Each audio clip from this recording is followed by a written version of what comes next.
You're watching Foxtecc, and in this video, I'll show you how to turn on pairing mode on your AirPods Max.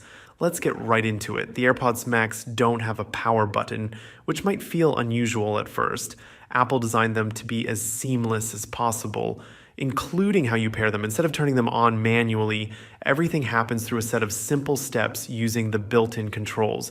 To start, make sure your AirPods Max are out of the smart case. When they're in the case, they go into an ultra low power mode and won't respond to any pairing commands. Take them out and hold them in your hands. On the right ear cup, you'll see the noise control button.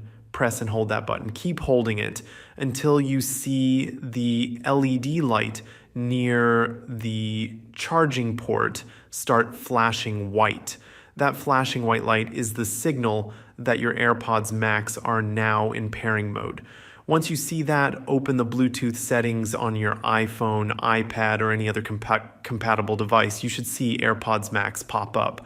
In the list of available devices, just tap on AirPods Max to complete the connection and you're done. They should pair quickly and you'll be ready to use them right away.